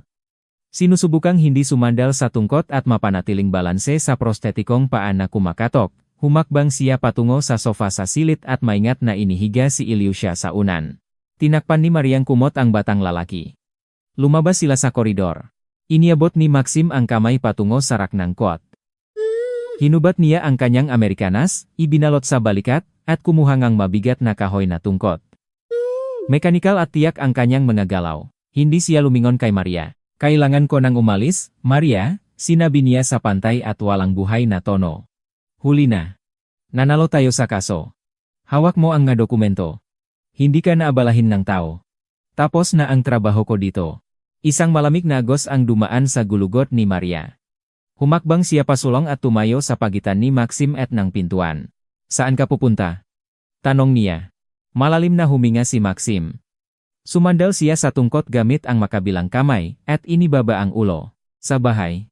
Maria, sa bahay ko. Sabado bukas. Hindi lumayo si Maria. Manatili ka. Magigising si Ilyusha. Makakapunta tayo sa parke. Lubos siyang nagtitiwala sa iyo. Tumingin si Maxim. Sa kanyang nga mata ay makikita ang isang sobrang kirot na nagpabahala kay Maria. Nawala ang kanyang peke na katumpakan, inilantad ang isang kaluluwa na pagod na sa kalungkutan. Maria, chingana mo ito. Naging maangal ang kanyang boses makati sa kirot. Itinuturo niya ang tungkot pababa ang kanyang paa. Mabuting tingnan mo. Kalahati lang ng tao ako isang piraso ang laman sa mga metal na rehas. Lumingon siya sa dingding, nangirit ng mahigpit ang pangahanggang ang wakalamnan sa pisngi ay kumurba. Ang masalita ay lumabas ng mahirap. Para bang pinipilit niya ang nga ito. Bata ka. Maganda. At buo. Doktor ka na may kakayahan. Ngayon ay mayroon ka ng anak na lalaki. Nararapat ka ngang isang normal na buhay. Bakit kailangan mo ngang may kapansanan? Hindi kita mabubuanan. Hindi ko matatakbo kasunod ni Ilyusha kung mahulog siya sa swing. Ang bawat araw kasama ko ay magpapaalaala sa iyo na hindi ako katulad ng iba. Ginawa ko ang ginagawa ngang isang lalaki pinangalagaan kita. Ngunit ang pagtatayo ngang pamilya kasama ang isang tulad ko ay kalunos-lunos, Maria. At hindi ko nais ang iyong pagmamahal sa akin. Isang mabigat na katahimikan ang lumubog sa koridor. Tumingin si Maria sa malawak at nakayukong balikat ng malakas na lalaking ito na hindi natakot na harapin ang mga kriminal, na pinarusahan ang nasalarin ng isang tingin lamang ngunit sobrang natatatakot na maging pasanin ng babaeng minamahal niya. Hindi siya nagsalita. Ang masalita ay walang kabuluhan na ngayon. Humakbang si Maria pasulong. Inilagay niya ang palat sa nanginginig na balikat niya, pinilit siyang lumingon. Sinubukan ni Maxim na umurong, ngunit hindi niya ito pinayagan. Ang mainit at malambot na makamay ay inilagay sa namumula niyang pisngi. Pinilit niya siyang itaas ang ulo at direktang tumingin sa kanyang nga mata. Pakinggan mo ng maigi. Maxim. Mahinahon niyang sinabi ngunit may malalim na katapatan. Ikaw ang pinakabuong lalaking nakilala ko kailanman. Ang malalaki at kayumanggi niyang nga mata ay tumingin sa kanya ng walang habag. Nagliwanag lamang ang mga ito sa malalim at walang kondisyong pagtanggap. Ang aking nakaraang asawa ay ganap na malusok. May mga kamay at paa siya ngunit nang masakit ako, nag-impake siya at tumakas dahil wala siyang kaluluwa. Ikaw ay walang paa, Maxim ngunit mayroon kang isang matibay na puso, pagmamahal sa sarili, at lakas na wala sa kahit na alinman sa mamalusok na lalaki. Malinaw na hinipuin niya ang pisngi niya ngang hinlalaki. Hindi ko kailangan na buhatin mo ako. Kailangan ko lang na nasa tabi mo. Si Ilyusha ay nangangailangan ng isang ama na magtuturo sa kanyang katapangan. At kailangan kong isang lalaki na hindi ko nakatatakutan ang bukas. Nanatiling walang galaw si Maxim. Humihinga at gumugupo ang dibdib niya. Ang panloob na depensa niya ay nasira. Hindi namin kayo papayagang umalis, tiyak na sinabi ni Maria. Nakaluwag ang nga daliri ni Maxim. Ang mabigat na kahoy na tungkot ay bumaksak sa sahig na maingay, gumugulong patungo sa dingding. Wala na siyang pag-ari pang pagiging matapang. Simpleng inyunat niya, ang malapat na mga braso, hinila si Maria papalapit, at mahigpit na niyakap siya ng desperado sa kanyang dibdib. Inilubok niya ang mukha sa kanyang buhok, sinimhot ang kanyang amoy. Niyakap siya ni Maria pabalik, nararamdaman ang kanyang tibok ng puso. Sa makipot na koridor ng inuupahang apartment na iyon, ang 2 tao na sugatan ng pagtataksil at kalupitan ng mundo ay sa wakas ay nahanap ang kanilang tunay na tahanan. At ngayon ay determinado nilang pangalagaan ito ng buong lakas. Ang maingay na ingayngang bakal na brush ay nagehong sa matahimik na landas ang sementeryo. Masigasik na kinakaskas ni Cesar ang kalawang mula sa lumang at gumuguning bakot, kumikinang ang pawis sa kanyang noo. Kahit malamig ang hangin ng taglagas, patuloy siyang nagtrabaho ng walang tigil sa loob ng 4 na oras. Para sa kanya, ang nakakalasing at paulit-ulit na pisikal na gawain ito ay naging pinakamahusay na gamot. Ilang araw pa lang ang nakalipas, dinadala ni Maxim ang magandang balita sa kanya. Ang scam ng pekang kamatayan ni Valdez ay nabunyak sa buong mundo. Ang nasalarin sa pagpapalitan ng bangkay ay tumakas o nakpatotu, sinusubukan ang sarili. Wala sa kanila ang nakmalasakit sa simpleng batang lalaki mula sa probinsya na ginagamit bilang kahalili. Sa tulong mismo ni Maxim na gumamit ng kanyang lumang koneksyon sa opisina ng pasport na gawa ni Cesar na may balik ang kanyang nga dokumento. Si Mang Berting na walang kahit na isang tanong ay opisyal, na tinanggap si Cesar bilang katulong.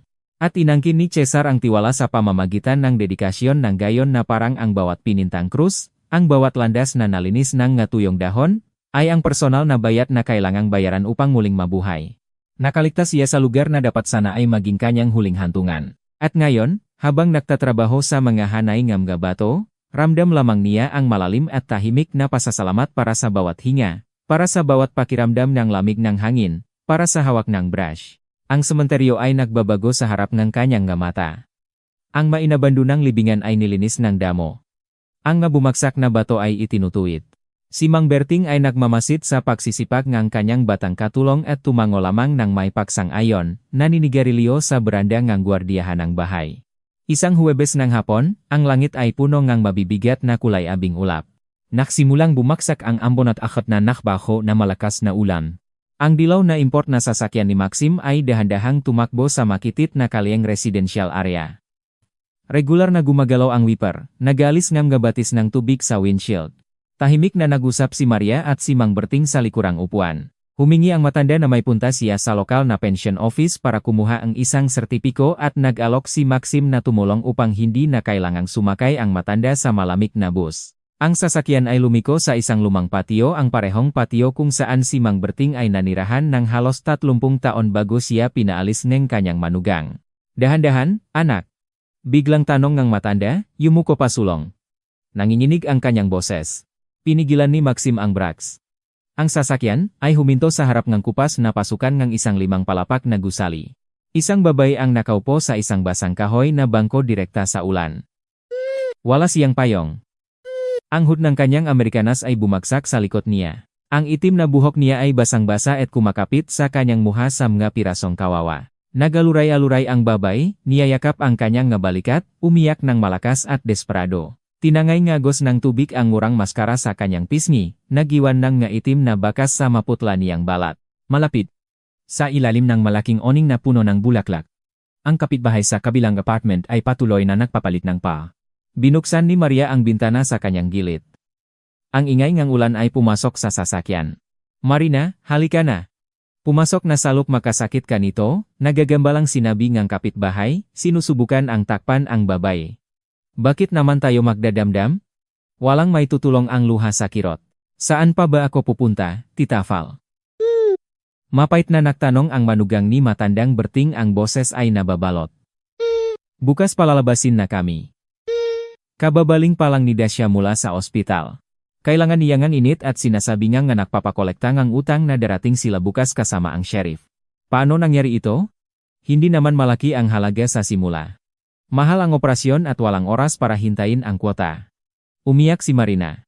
Nagpautang ako ang maliliit na pautang umaasa na mababayaran ang utang ngunit pambihirang mataas ang interes, may multa pa. Lumaki ang utang hanggang sa hindi ko na ito mabayaran sa 10 taon.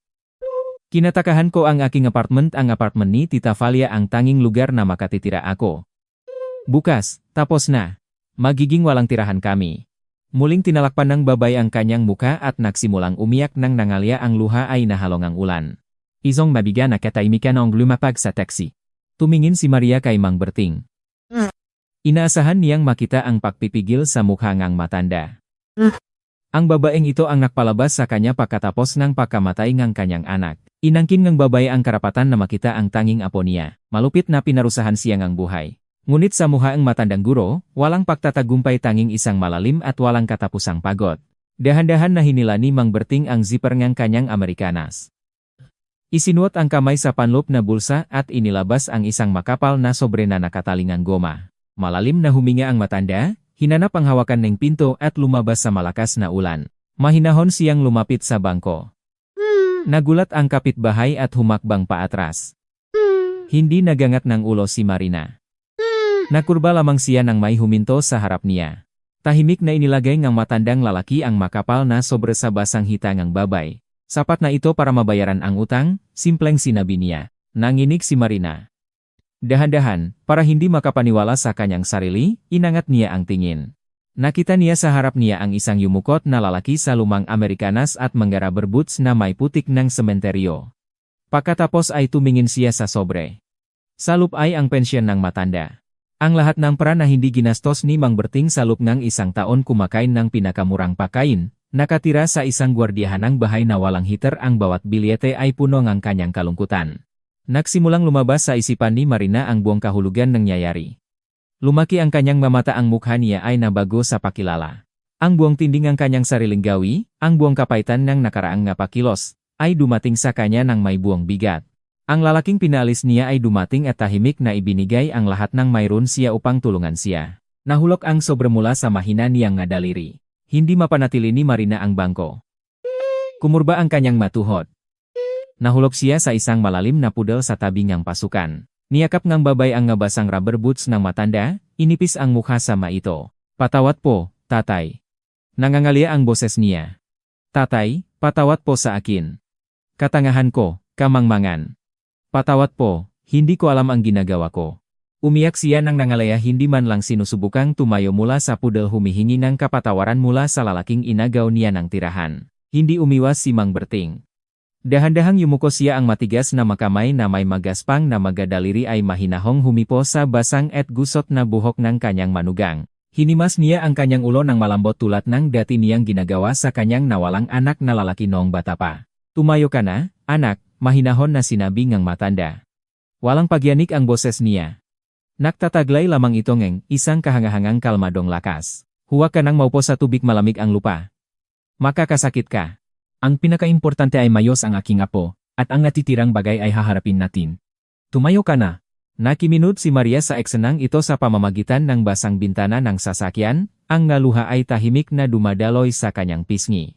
Naunawaan niya na ang tunay na bumerang ay hindi kapag naramdaman ngang may kasalanan ang pagsisisi. Ang tunay na bumerang ay ang lakas na harapin ang kasamaan ng walang hanggang kabutihan na magpapaktanto sa taon ng habang buhay ng kanilang pagkakamali. Patuloy ang ulan hanggang gabi. Ang alalang ang ulan ay bumabok sa windowsill ng maliit na apartment ni Maria, nagbibigay ng isang espesyal na pakiramdam ng init at kaligtasan sa loob. Mainit ang kusina. Nakaupo si Ilyusha sa sahig sa silid, masayang naglalarong Lego set na dinala ni Maxim para sa kanya ng mas maaga sa araw. Napupunasan ng pinggan si Maria, pagod ngunit komportable pagkatapos ng mahabang araw. Biglang, sinirang ang isang malakas at tiyak na katok ang katahimikan. Ibinaba ni Maria ang tuwalya. Hindi siya nag-aasahang may darating na bisita. Pumunta siya sa pintuan, nakakandado ito, at bahagyang binuksan. Nakatayo si Andrei sa pintuan ng madilim na hagdan. Hindi agad nakilala ni Maria ang kanyang dating asawa. Ang lalaking may kumpiyansa sa mahal na mga suite, ang lalaking tumulong sa kanya na ipek ang kanyang gamit isang taon na ang nakakaraan ay nawala na. Isang matanda at kupas na lalaki ang nakatayo sa harap niya. Ang mahal na cashmere coat niya ay punong putik hanggang sa laylayan at basang-basa.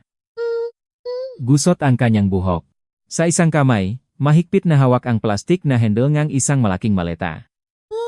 Sa kabilang kamay, may hawak na isang kawawa at nilantang rosas. "Lizon ka?" Sinimulan niya sa nanginginig at nahihintay na tono. Tumingin si Maria sa kanya ng lubos na kalmado. Walang sumisiklap sa look niya, walang galit, walang put. Isang ganap na estranyo ang nakatayo sa harap niya. "Ano ang gusto mo, Andrei?" Mahinahon niyang tanong. Nagkurubot ang kanyang mukha ng may kawawa. "Maria, pag-ibig ko, nagkamali talaga ako." Humakbang siya pasulong, sinisikap na lampasan ang pintuan. Ang babaeng iyon, pinag-isipan niya ng buo, kinunsinti niya akong i-transfer ang ari-arian sa pangalan ng kanyang ina para hindi magbayad ng buwis at ngayon ay inilabas ang aking mga gamit at pinalitan ang kandado. Naiwan na ako sa kalye, Maria. Wala na akong mapuntahan. Nakablok ang credit card. Sinubukang ilagay ang rosas sa kanyang kamay, at sabit ito doon. "Mabait ka, Maria. Doktor ka, tumutulong ka sa matao. Hindi tayo estranyo. Hayaan mo akong manatili ng ilang gabi hanggang sa makahanap akong solusyon." Naunawaan ko na ang lahat. Naktahip ang pintuan ng kusina.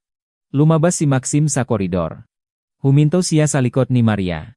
Ang malapat na mga balikat niya ay halos bumalingkaw sa buong daanan. Sumuporta siya sa tungkot at sa paling liwanag, ang kanyang muka ay labis na seryoso sa paningin ni Andrei. Mahinahon ang kunit tiyak na itinulak ni Maxim si Maria sa likod. Natihilang si Andrei. Ang kanyang tingin ay lumipat sa katawan ni Maxim, huminto sa tungkot at sa isang sandali, isang bugso ang kayabangan ang lumabas sa kanyang mata. "Sino ito?" Ang galit na sinabi ng dating asawa. "Bagong kakilala? Maria, iniwan mo ba ako para sa isang may kapansanan?" Hindi sumasali si Maxim sa argumento. Hindi nagbago ang kanyang ekspresyon. Isang maikling hakbang ang ginawa niya pasulong. Ang malakas niyang nadaliri ay humawak sa mahal na Amerikanas ni Andrei at biglang hinila. Nagsimulang dumating ang ngatinik mula sa koridor. Si Valentina Petrovna, ang kapitbahay na masayang nagsalita tungkol sa diborsyo ni Maria isang taon na ang nakakaraan, ay nagsulyap mula sa kabilang apartment. Nagbukas ang pinto sa ibabang palapag. Binabalewala sila ni Maxim. Iniyabak niya si Andrei at sa isang maikling, malakas na tulak inilabas siya sa landing. Iniunat ni Andrei ang makabilang kamay. Nadapa siya sa kanyang maleta, nawala ang balanse at napaluhod sa konkretong sahig. Nahulog ang rosas na ninakaw mula sa kanyang kamay, ang mangga pulang talulot ay nakalat sa tile floor. Sinubukan ng dating asawa na tumayo ngunit mukhang ganun siya kahiya na nag-iling si Valentina Petrovna ng may pagamak. Nakatayo si Maxim sa pintuan. Hindi siya sumigaw ngunit ang bawat salita niya ay umaalingaw-ngaw sa buong daanan. Nalimutan ng dating asawa ang kanyang address. Mabigat at puno ang boses ni Maxim. "Huwag nang bumalik rito. Makikita kita sa pintuan na ito. Magsisisi ka." Mahinahon siyang tumingin sa mga mata ni Andrei na nakaluhot pa rin, humihingal. Pagkatapos, lumingon si Maxim sa mga mausisang kapitbahay. Agad silang lumingon isa-isa. Ang pagiling ni Valentina Petrovna sa Andrei na may pakasuklam, iniling ang ulo, at malakas na isinara ang pinto. Sumunod ang ibang makapitbahay. Nakatayo si Maria sa likod ni Maxim. Tumingin siya sa lalaking nagtataksil at mahinahong isinara ang pintuan, inilagay ang susi sa kandado. Ang tiktang kandado ay nagsarang ang kanyang nakaraan. Ang hinaharap na lamang ang natitirang magagawa. Mahabang taon ang dumaan ngunit sa katapusan ng Pebrero, nagsimula ng may halo-halong amoy ngang niyeba ang hangin. Anti-anting naging stable at regular ang buhay nina Maria at Maxim. Nagsimula nang pumunta si Ilya sa isang magandang preschool. Inihahanda ni Maria ang isang bagong trabaho sa Federal Medical Center kung saan siya inimbitahan matapos na mabalitaan ng pamunuan ng rehiyon ang kwento ng kanyang pagliligtas ng isang pasyente sa koridor ng lumang klinika. Ang nakaraan ay parang lumayo na ng habang buhay hanggang isang malamig na umaga nang dumating ang isang tawag mula sa isang hindi kilalang numero na nagsisimula sa isang mahabang international code. Ito ay mula sa isang European consulate. Ang opisyal sa kabilang dako ang linya ay malamig, mabigat, at medyo nalilito. Maraming beses siyang nagsori bago pumunta sa pangunahing punto. Ganap na nabigo ang scam ni Rodrigo Valdez. Ang ma-internasyonal na abogado na nagtatrabaho para sa isang Swiss clinic at bangko ay hindi nalinlang ng mapekeng sertipiko mula sa isang probinsyal na arkiv. Isang independent na DNA test na isinasagawa kaagad nang dumating si Valdez sa Europa ay nagpakita ang ganap na pagkakaiba sa genetic material mula sa milyonaryong Alberto. Mabilis na nangyari ang lahat. Hinuli si Valdez mismo sa lobby ng isang luxury hotel. Agad na na-freeze ang lahat ng kanyang European accounts. At nakansel ang kanyang health insurance dahil sa diumanong panloloko. Ang dating negosyante ay inilipat sa isang detention facility para sa mga migrante naghihintay ng deportasyon at pagdinig. Ngunit ang kapalaran ay may sariling paraan para sa mandaraya. Nakakulong sa isang basa at walang heater na cell, palaging nabubuhay sa takot ng bilangguan, si Valdez ay nakasakit. At hindi ito simpleng sipon. Ang matinding stress ay nagdulot ng pagbaba ng immune system niya. Nagkaroon siya ng isang seryosong anyo-coagulation disorder, ang parehong bihirang hematological disorder na kaunay and clotting na maingat at malikhaing pinagpanggapan niya sa klinika. Ang mga doktor sa lokal na bilangguan na bibigatan sa paggamot ng nga ilegal na migrante ay hindi makabuong ang tamang diagnosis. Mabilis na lumalala ang kondisyon ng bilanggo. Nagmakawa si Valdez sa consulate na ikonekta siya sa tanging eksperto na lubos na nakakaunawa ngang kanyang lahat ng pathology, si Maria Santos. Humihingi siya ng video call. Maria Dmitrievna. Sinabi ng konsulat. Naintindihan namin ang kakaibang sitwasyon sa kagustuhan ng iyong pagpapaalis. Ganap kang may karapatang tumanggi. Tumingin si Maria kay Maxim na kaupo sa kusina. Maingat na nakikinig sa pag-uusap sa pamamagitan ng loudspeaker. Tahimik siyang tumango. Makikipag-usap ako sa kanya, mahinahon niyang sagot. 15 minuto pagkatapos, lumabas ang isang larawan sa screen ng laptop. Tuwid siyang nakaupo sa harap ng screen. Malabo at burlet ang larawan ngunit sapat na ang nakita niya. Ang mayaman at kumpiyansang lalaki sa mga mahal na suite ay ganap na nawala.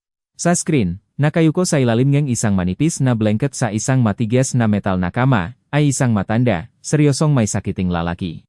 Maputla at kulay abo ang mukha ni Valdez. Kitang-kita ang mga itim na pabilog sa ilalim ng mga mata, mga madilim na batik sa leg, at namumukto ang mga pisngi. Ito ang mga palatandaan ng thrombocytopenia. Sinubukan niyang itutok ang paningin sa kamera. Maria.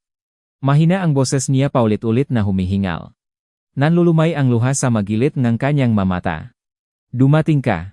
Salamat sa Diyos. Tumingin si Maria sa kanya ng lubos na kalmado. Sa kanyang makayumanggi na mata ay walang kasamaan o habag. Lamang ang malamig at walang malasakit na tingin ng isang doktor na pinag-aralan ang kasaysayan ng pasyente. Nagsisimula na akong magdugo. Nagsimulang umiyak si Valdez, pinunasan ang luha sa namilmil na pisngi gamit ang nanginginig na makamay. Hindi nila alam ang gagawin. Naga-administer silang karaniwang antibiotics. Mamamatay na ako. Nakikiusap ako, sabihin mo sa kanila ang protokol ng paggamot. Doktor ka. Kinuha ng doktor ang notebook at ballpen mula sa mesa. Ipasa mo ang telepono sa trained medical personnel, malamig niyang sinabi. Sa susunod na 10 minuto, nagsalita siya sa English ng malamig, mabilis na binibigkas ang tumpak na dosis ng corticosteroid, ischedule ng plasma transfusion, at mga tukoy na panggalan ng gamot sa resident medical staff. Tinutulungan niya ang lalaking sumira ng kanyang buhay. Hindi para sa kanya kundi para sa sarili niya at sa sumpa na sinumpa niya noon. Pagkatapos ang opisyal na pagbabasa, humiling ang babae na muling makipag-usap sa pasyente. Tumingin sa kanya ang mandaraya sa pamamagitan ng screen ng may desperadong pag-asa at pasasalamat.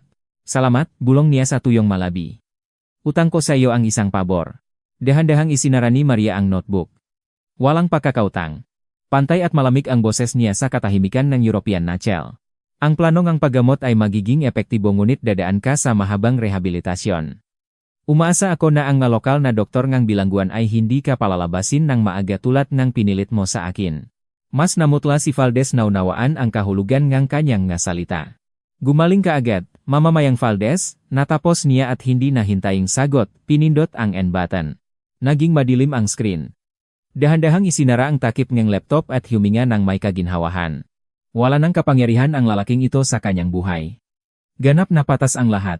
Lumapit si Maxim sa likod niya, at inilagay ang mabibigat na magkamay sa kanyang balikat tahimik na tinulungan siyang tumayo. Hindi pa nila alam na ang tawag na ito ay simula lamang ng isang serya ng kahangahangang mga kaganapan na sinimulan ng mekanismo ng International DNA Database. Hindi sumuko ang Swiss na abogado na kumakatawan sa milyonaryong Alberto pagkatapos ng kabiguan ni Valdez. May hawak sila sa kanilang nga kamay ng genetic material sample ng ama nito at sistematikong nagscan ng Global Blood Donor Databases umaasa sa isang himala. At nangyari ang himala. Ang computer program ay nagbigay ng 99.9% na tukma sa sample na nakaimbak sa registry nga opisyal ang pagpapatupad ang batas ng Pilipinas. Ang sample ng dugo ay kabilang sa isang dating ahente na regular na nagdodonate ng dugo para sa mga biktima hanggang sa mismo ay naratay sa operating table. 2 linggo pagkatapos ng tawag mula sa consulate, isang maitim na luxury car ang huminto sa harap ng lumang-limang palapak na gusali kung saan si Maria ay umupa. Binuksan ni Maxim ang pintuan. Isang matandang lalaki ang nakatayo sa pintuan nakasuot ng mahal na suit na bahagyang gusot mula sa mahabang biyahe. Makapal ang buhok niya, malalim ang kulubot sa noo, at matulis ang bugaw na mata mga matang katulad ng sa lalaking nagbukas ng pintuan para sa kanya. Si milyonaryong Alberto ay lumipat papunta sa Pilipinas sa unang private flight na mahanap niya pagkatapos matanggap ang kumpirmasyon mula sa kanyang nga abogado. Nahanda na siya para sa engkwentro na ito sa buong buhay niya.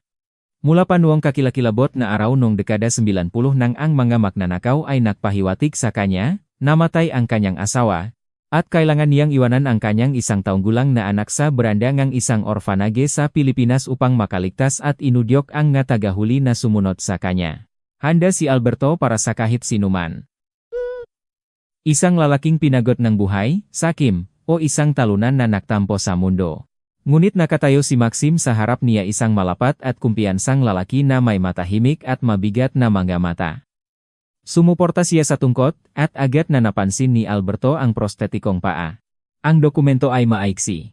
Nasugatan ng paglilingkod. Tumingin ang ama sa kanyang anak. Nakita niya ang mapaklat sa mabraso, nakita ang simpleng malinis na damit, nakita ang babaeng malapit sa kusina na nag-alala na nakatingin, at si Ilyusha na nagsulyap mula sa paanan niya. Isang matandang lalaki isang may-ari niyang maraming kumpanya at real estate, isang taong iginagalang ngang marami ay biglang tinaklupan ang kanyang mukha ngang kamay. Nanginginig ang kanyang balikat.